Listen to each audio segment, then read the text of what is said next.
How do you break the cycle of childhood poverty and deprivation in third world countries? There's no easy answer to that question, but some kids might say a bicycle is a good place to start. That is tonight's Weekend Journal, the story of two young Americans behind 88 bikes.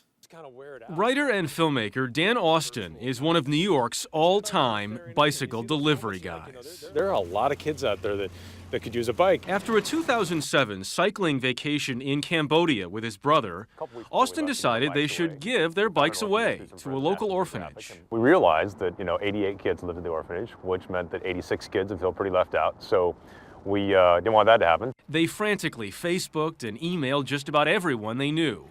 And 4 days later, had enough money to buy bikes from Cambodian bike shops for all 88 orphans. The truck is 2 minutes away now or less. But no one was ready for what happened on delivery day.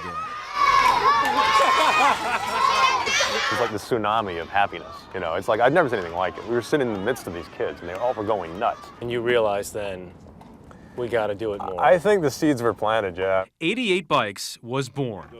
Austin has since delivered 200 bikes to war orphans and refugee camps in Uganda. Hundreds more to HIV-positive children in Peru. They've been through things that no one should have to go through, especially a child. So we're hoping that a bike will help them reclaim a little bit of their lost childhood. It is the little charity that could. Outside Magazine cited Austin as one of 10 icons changing the world. She's not affecting, thousands or hundreds of thousands of kids. We're talking, hundreds of kids. But for those kids, it is huge. And especially if you're in a place like Cambodia, a bicycle means freedom. Because of that, it's incredibly inspiring and really powerful. 88 bikes, for those of you who don't know. Sponsorships are $88, the average price for a bike in the third world. And here we are in Uganda. On missions, Austin brings photos and maps. The person who gave your bike is named Amanda. So each child knows the person who cared enough to buy them that bike. Right here in Europe. In return, each donor gets a picture of their bike with their child.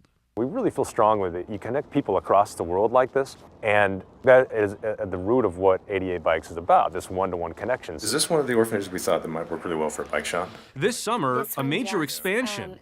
As many as 2,000 bicycles going to remote sites in Tanzania, Nicaragua, Afghanistan, and to Native Americans here in the States. At the launch pad for the bike trip.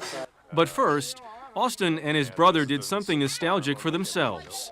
A return to that original orphanage where they led 36 of those same young kids on a 35-mile trek through the Cambodian countryside.